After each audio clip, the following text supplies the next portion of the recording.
Welcome to the Informed Pregnancy and Parenting Podcast. I'm your host, Dr. Elliot Berlin, and in this episode, we're going to talk about fostering children. My guest has been on the podcast before. She shared her pregnancy and birth journey with her daughter.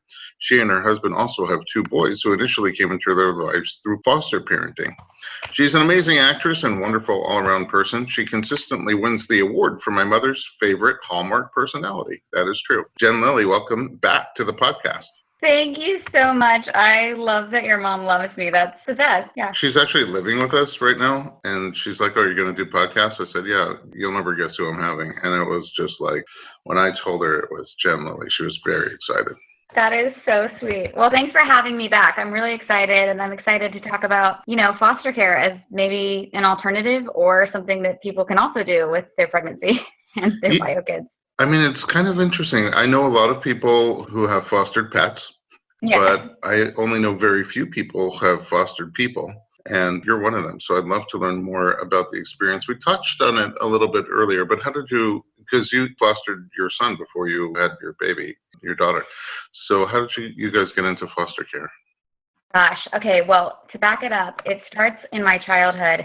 My parents have both since retired, but my dad was a judge and my mom was a director of a crisis pregnancy center. And so because of that, because foster care, the goal is to remain unbiased, and obviously that can cause some red tape and some suspicion on, bias and weighing in on court decisions and all of that.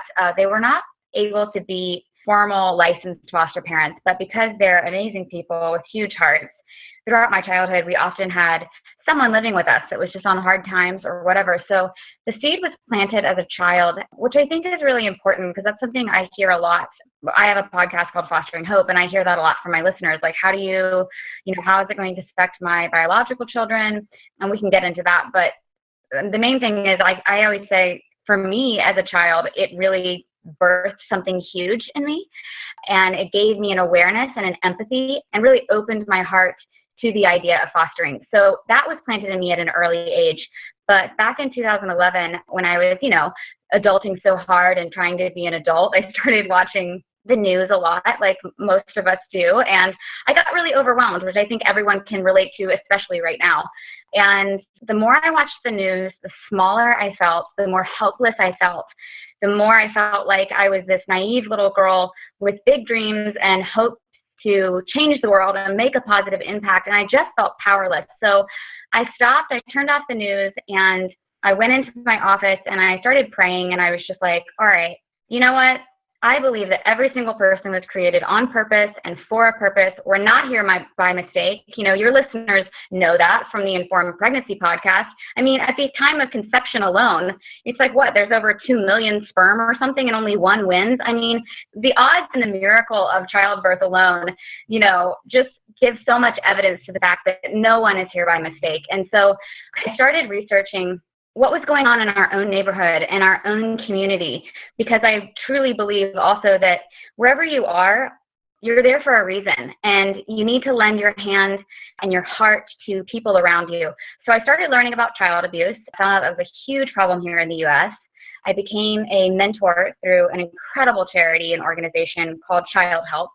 They've been around for 60 years. They're the largest and longest running nonprofit for child abuse and neglect and prevention. They're incredible. I could go on about them, but I mean, the proof is in the pudding. They've been around for 60 years. They created the National Child Abuse Hotline that all of the social workers use, which is 1-800, the number 4, a child. If anyone's listening and, they need to report something, just to touch on that for a second. If it's an anonymous report, it does not mean that child will be taken out of the situation. So if you suspect abuse, if you see something, say something. That's one of their mottos. If you're, listening and you are in an abusive situation, you can also text, which is a safer way, especially for a lot of kids that are stuck at home right now. Anyway, so they created 1-800 for a child, and they've rescued over 10 million children in their 60 years of operation. Yeah, I know, right? And they've been nominated for 8 Nobel Peace Prizes. So they are an incredible organization. They're doing a massive work. And so I easily became an ambassador for them. Over 92 cents of every dollar that is donated goes directly toward their programming. So they're just amazing. And I became an advocate and an ambassador for them. And they have a great program called special friends, and it's kind of like big brothers, big sisters. So in a nutshell, I became a mentor, and I really fell particularly in love with a special friend of mine named Lariah. And my husband did too. He would come on a lot of the visits with me. And in one of our visits for her birthday, she was turning 8, and I brought her these homemade cupcakes. And I remember, like, I'll never forget it. When she was blowing out the candles, you know, as an actor, I study human behavior. And so I'm always really watching people and just trying to figure out, like, what's going on behind the eyes. And she put on this brave face.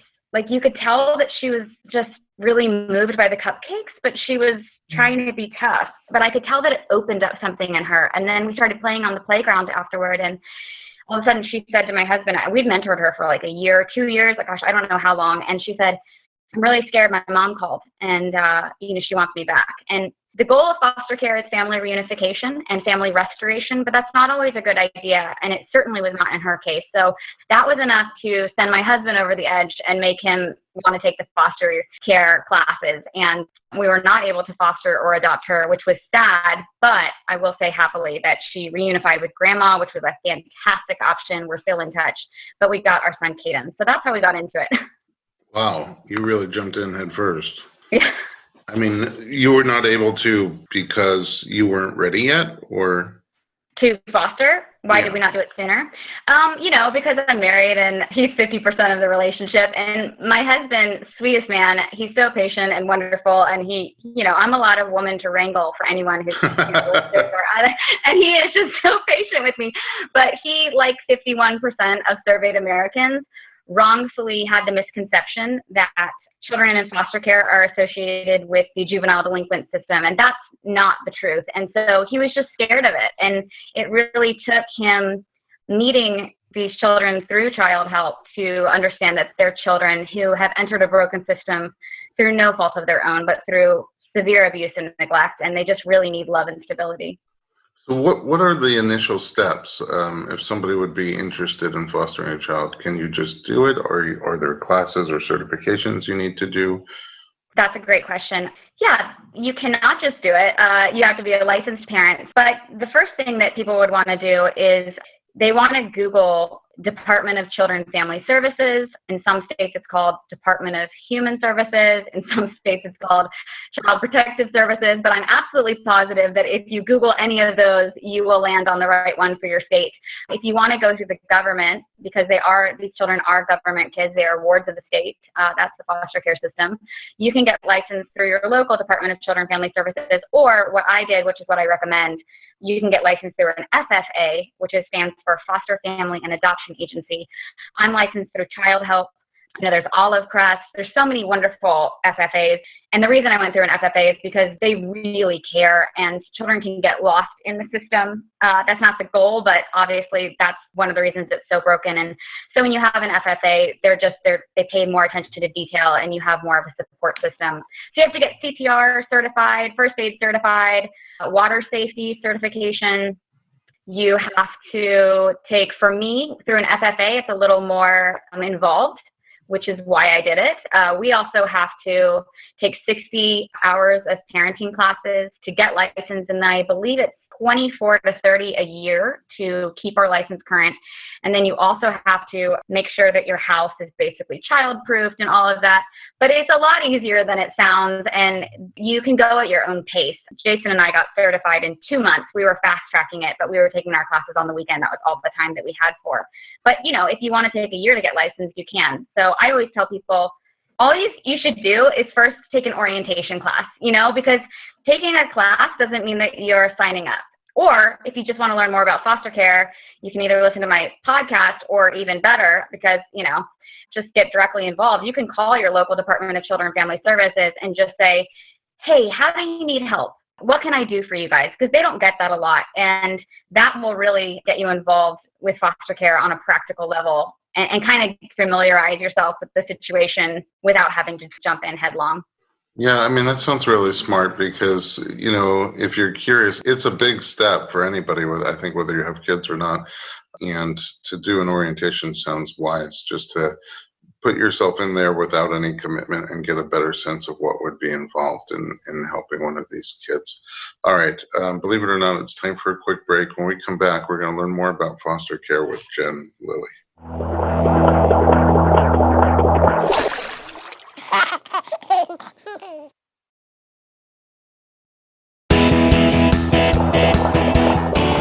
Welcome back to the Informed Pregnancy Podcast. We're talking about fostering with Jen Lilley.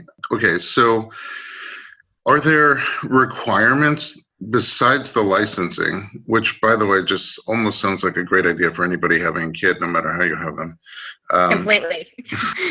Are there certain things that would disqualify me from being able to foster a child? If you have a felony or a record of child abuse, that will disqualify you. But if you're single, that does not disqualify you. If you're married or unmarried, that does not disqualify you. Basically, you just need to have a heart to help. And you don't have to have much. The government does try to make it as easy as possible on the foster parents.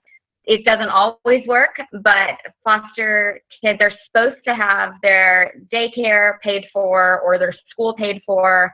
Then you get a monthly subsidization. It's not a lot. I mean, as a parent, like here in Los Angeles, which obviously the cost of living is really astronomical, but here you get $900 a month. Now, as a parent, $900 a month for a child is not going to cover all the expenses, but at the same time, they do try to make it easy. I know the kids nationwide are supposed to qualify for WIC. There's a lot of charities and helpful programs. So they do try to make it as easy on you as possible. And so you don't have to be financially set, but I know, at least with our FFA, we did have to show our accounting, and I think that the government makes you do that too, just to prove that you are not taking the check and using it to pay your mortgage or your phone bill or something, that you're able to use it for what it's called for. Now, obviously, that's a big flaw in the foster care system because there are, unfortunately, horrible people who do foster, and that's why I'm trying to recruit good foster parents. Yeah, and I hate to keep going back to this comparison, but it's all I really know. I know that when we fostered dogs, the goal was for them to get adopted really by somebody else, meaning they would have liked if we could adopt the dog that we were fostering, but we couldn't. And so, we were taking care of them. We were giving them love and providing for all their needs, and vice versa, by the way, they're giving us love. But also the goal was for them to find another family, not our family, to take them in long term. Is foster care like that? Is it like fostering with the hope that you'll eventually adopt them? Is it fostering with the, to take care of them until somebody else adopts them? What's the long-term goal? That's a fantastic question. So the overarching goal of foster care is family reunification, or I just recently heard the term family restoration, and I love that because I think it's holistic and it's a positive connotation to it. But you do want to try to keep that child intact with their birth family if you can. So, a lot of children who are in foster care, it's not only from abuse, it can also be from neglect, and that can be from maybe a parent who's heavily involved in drugs, or somebody who just can't care for their children, so their children are starving or something. Obviously, if the child's coming from a situation of neglect that's not willful, I always want reunification. I'm always rooting for reunification. You're supposed to always root for reunification as a foster parent, but that is a really hard line to walk because as a caretaker, you do become so attached to these children, and on that, I think it's 100% necessary. I hear that all the time. That's probably the number one thing I hear from people is, oh, I could never foster, I would get too attached. Well, you better get attached. There's a hashtag on Instagram that's called #GetTooAttached. And my view on that is that those of us who did not come from foster care, we have coping skills. Whether they're good or not, we have better coping skills than these children have. And if you're interested in fostering, you probably have had some sort of positive outlook on life. Even if you had a rough go of it, you definitely, like your daughter, made lemonade out of lemons, and you have some coping skills. So if you can take on a little bit of that pain that child would otherwise experience, then you need to. That's your responsibility as an adult. Now, a lot of people just foster in order to bridge the gap until that child can find a permanent home. I don't like that personally. I think that the goal should be reunification and adoption when necessary. I think that any child you take into your home, you should be in the back of your mind having a willingness to adopt or having that on your heart. Now, that said, I know that's not always possible because these children have experienced extreme trauma, and, you know, sometimes it's not right for your family to keep them with you. And that is really hard, but that is true. I have not personally experienced that, but I know I've had friends who have had taken in children with RAD, for example, which is a severe detachment disorder. And just for the safety of her own children, you know, they got that child all the therapy that they could give her, but it wasn't possible to adopt. So, you know, you can't judge yourself. All you need to do is just love them, and I think that things will take the right course. When you're matching up with a child to foster, how does that work? I mean, is there a process of sort of like Match.com here where you try to find the right kid that will do well with the right family and vice versa? I think for some people there is. You know, in our foster care class, they asked Jason and I, we started fostering back in 2016. And so at that time, you know, pre-kids, if you can believe it, I was still playing a teenager. And so I was like, I don't want to foster teenagers because they look like I'm their age. Parenting has aged me over the last 4 years. So now I'm playing like my age demographic, which is very sad. But we said, hey, we will foster anybody, boy, girl, any ethnicity, any cultural background, 0 to 10. That's where we said we'll start there. And then, you know, we'll foster teenagers later. So they do ask you what you're comfortable with. Some people, I think it's kind of weird, but some people only take in girls. I'm like, I don't know why that is. Like, that as a child advocate makes me a little weirded out. But some people, like, they just want to foster girls. I don't know if it's because girls are easier, but they will ask you that in orientation. And the thing that they say in Los Angeles is that Los Angeles alone makes up 10% of the children in the U.S. foster care system. Our one city, is that not horrifying? It's horrifying. That's horrifying. Insane. One city, 10%. Yeah.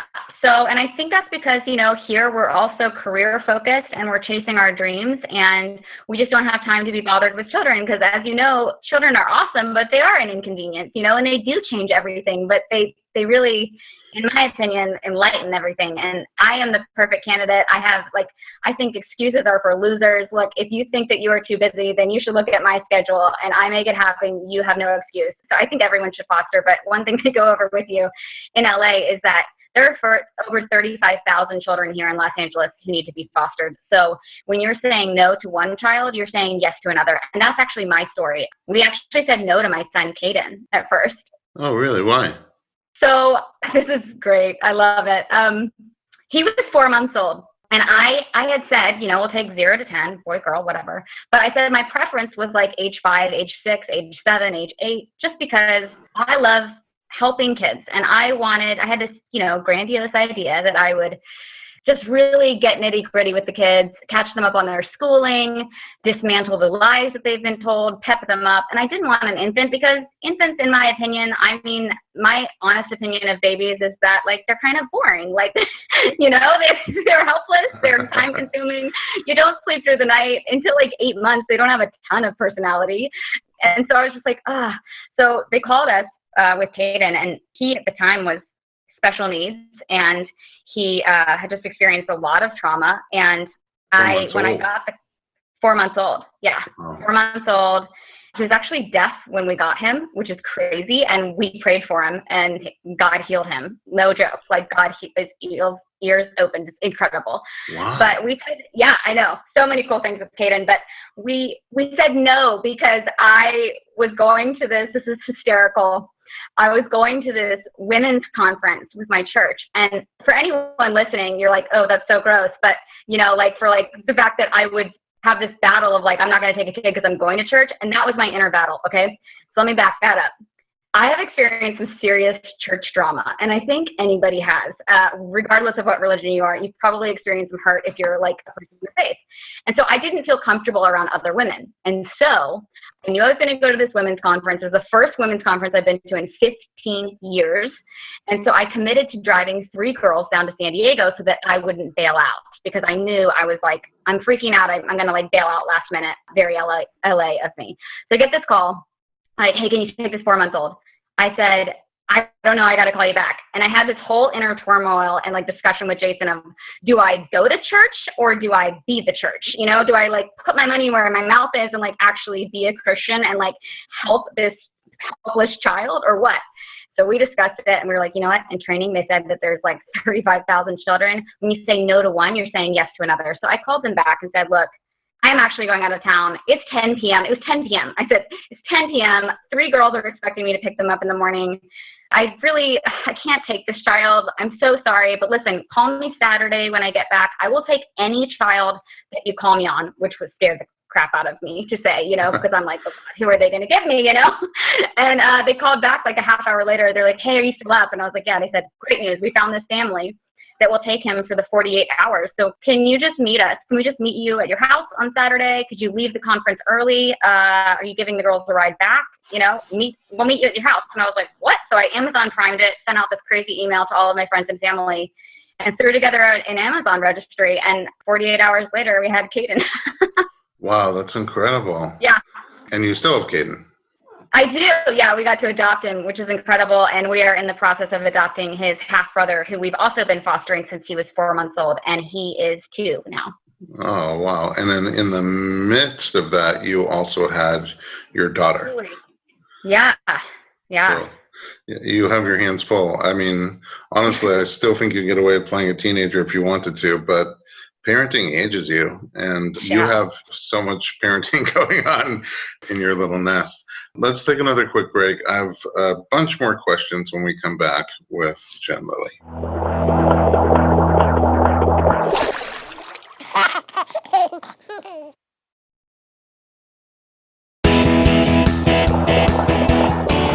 Welcome back to the Informed Pregnancy Podcast. We're talking about fostering with Jen Lilley. Okay, so in segment 1, you kind of touched on it a little bit. I think sometimes a fear that people have is, if I foster or if I adopt, then how does the interplay go between my biological children and my adopted children?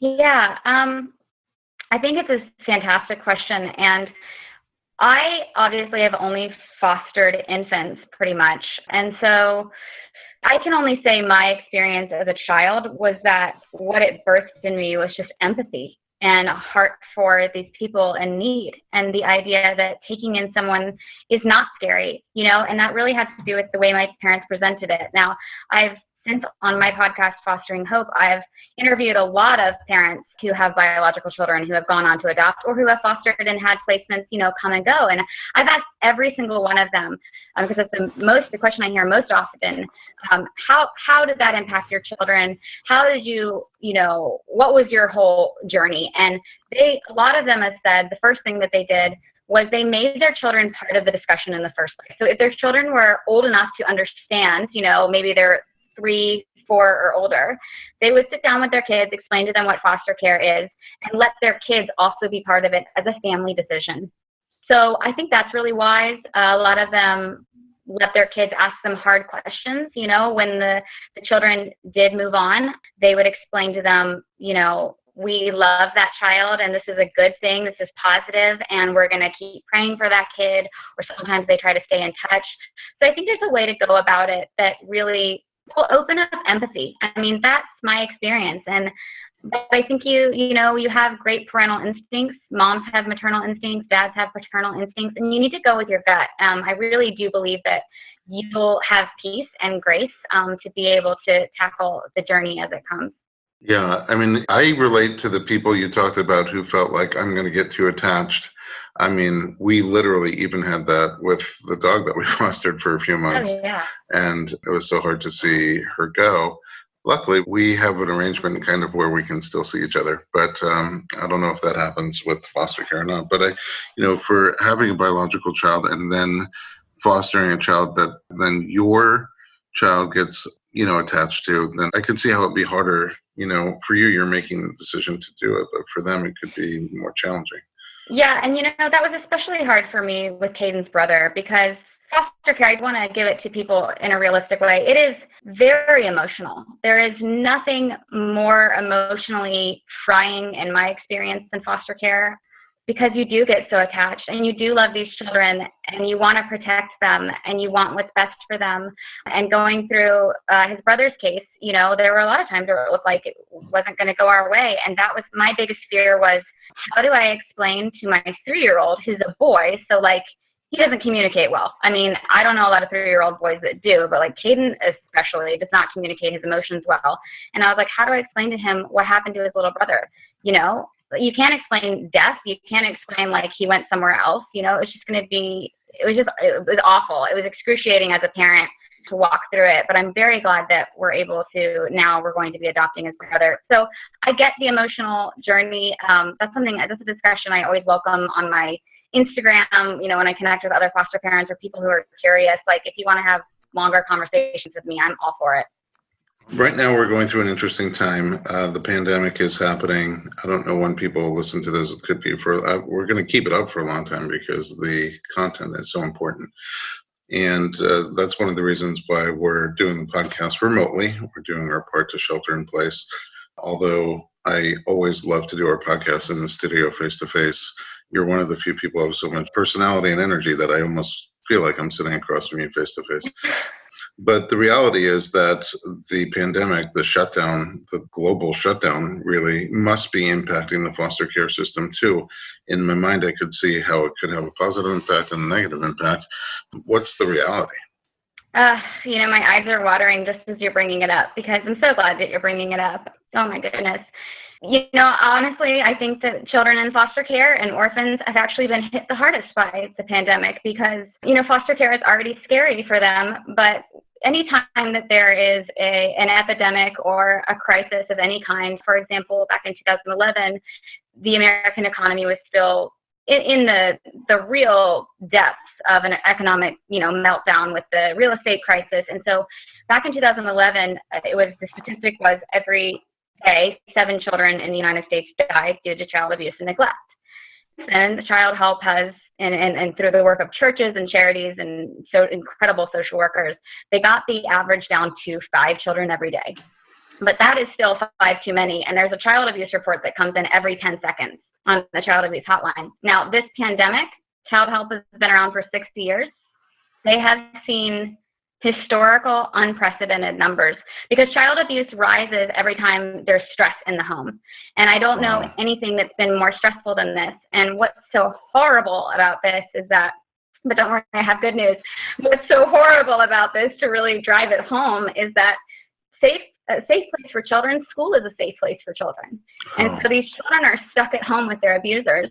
And then if they are doing family visitation, that's been taken from them. They're trying to make FaceTime available, but then how can you have a conversation with your birth family, and say, or I don't know. I mean, it's just been really hard for children that are already in foster care. They can't see their family. For children that are being abused, the numbers are skyrocketing. And then that's compounded by the fact that with social distancing, the shelters can't take in kids. And then with all of the fear that's going on, wonderful foster homes like mine, they're not taking in kids right now because they're too afraid that they're going to contract the virus. So they're hit really hard. But here is some super positive news, because I always like to yes, please. Give a remedy. Okay, great. This is the best news ever, and it's such good timing. I mean, I just really, truly believe that everything is divine timing. And so this is great. Last time we talked, we had mentioned a little bit that I'm a singer. And so I had not released my album yet. And it's like a 60s album, so I put it off because Mother Teresa said, if you want to change the world, go home and love your family. And when I created my music, I wanted 100% of my profit to always go toward helping orphans and children in foster care. And so I was like, all right, how am I supposed to take care of orphans and children in foster care if I'm not even taking care of my own kids? So I focused on Julie, focused on my own kiddos, got through Baby Jay's cases, going to an adoption. And I was like, okay, now's the time. COVID hit, doesn't matter. It's perfect. Here's what I'm doing. All during the month of May, which is Foster Care Awareness Month, I am going to be hosting a worldwide talent contest called Voices That Give, to rally hope, to reawaken all of our dreams, because so many of us are in a funk right now, and to help children in dire need. So it's a global competition designed to help artists of all genres and experience levels showcase their true talent. And it's because I really believe that everyone was created on purpose and for a purpose, and was gifted with unique talents and gifts. So this contest is for everyone. There's 5 categories. It's musician, actor, dancer. Unique or hidden talent, which I think a lot of us have figured out what our unique or hidden talent was while we're sheltering in place or bored out of our minds. And then I have a category for Hallmark fans. And so they're, my mom. Yeah. So like you upload a video and you showcase your talent. It's free to enter. And then what we're going to do, the grand prize, by the way, $10,000 cash, which a lot of people could use right now. Everybody's getting hit by this pandemic. You're going to get national press. There's going to be career prizes. For example, the musician will be featured on big time radio in 44 countries worldwide, and they get mentorship programs. The actors get a walk-on role in a Hallmark, movie with me. The Hallmark fans get a walk-on role in a Hallmark movie with me, and they get to tour the set of Home and Family. And so there's all these really cool prizes. There's also cash prizes, and how it's going to raise money for charity. So it's free to enter. But in the month of June, so you can enter anytime in May 1 through 31. And then in the month of June, everybody who enters is going to rally their friends, family, neighbor, whoever, to vote for them. Everyone gets one free vote. Now, if they want to donate, they can say, okay, I'm going to donate $10, which is 10 votes for their contestant of choice. When they donate $10, they're going to get my album. That's how I'm tying in my album. And then they're also 100% of the profit goes to helping kids in need. So they help their contestant, they get an album, and they help kids in need. And so obviously there's like different voting packages, but I think it's going to raise a lot of positivity. It's going to give people hope, because even for entrepreneurs, like if you want to be an entrepreneur, you could use that cash to jumpstart your career or, to figure out how to do a career from home. And you could use the press to catapult your brand. So it really is for everyone. It's going to do so much good. And what we're using the money for is I'm going to donate it to Project Orphans USA, and we are going to create, hopefully the goal is to create a neighborhood model here in the United States where children in foster care and orphans can find safe, stable, loving homes with foster parents like mine who are willing to adopt. So it's going to be awesome. Oh, it's called Voices That Give. Voices That Give? Yeah.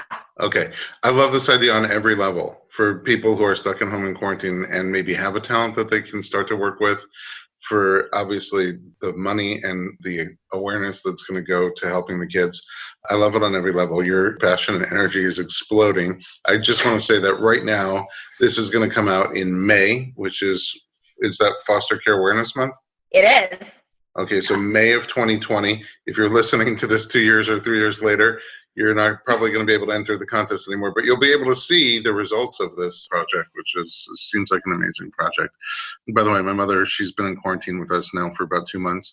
She usually visits for a week at a time. So she's got the biggest TV in her room, and she's getting us all hooked on Hallmark now and Hallmark streaming channels on Roku. So we're all becoming very versed in Hallmark. I might get a walk-on part in a Hallmark movie after all this is over. You should.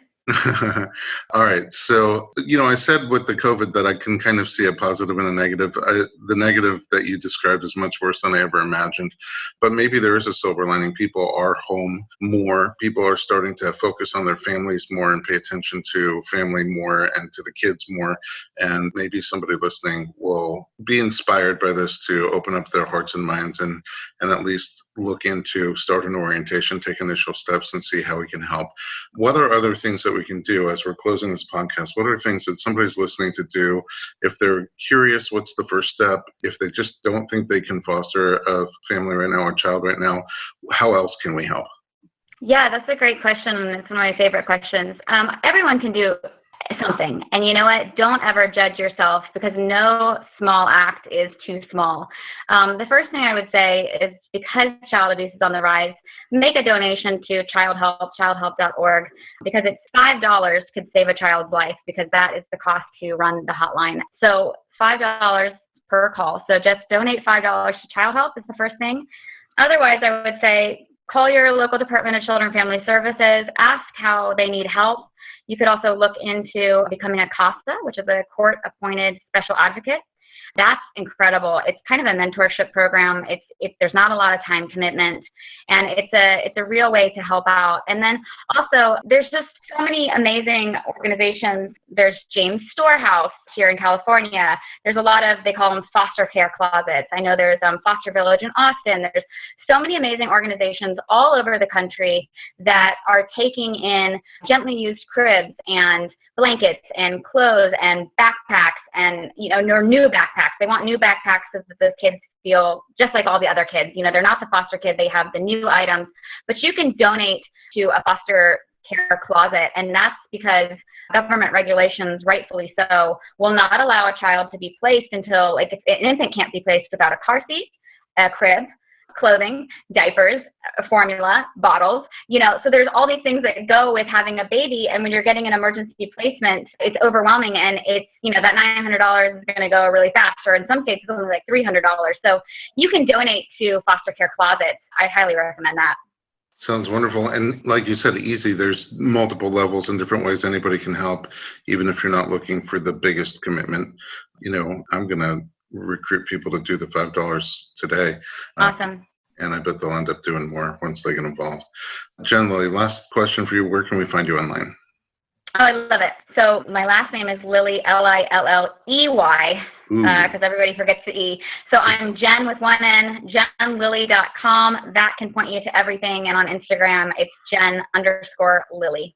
I will see you there. And thank you so, so much for being an amazing person and for coming to share this important information with us. Oh my gosh, my pleasure. I love chatting with you. I can't wait to see you, and I'm so glad that you're doing better. I lived. Yeah, you lived. I'm grateful for it too. At home, thanks so much for listening to us. If you'd like more information about pregnancy, parenting, or raising kids, visit us online at informedpregnancy.com.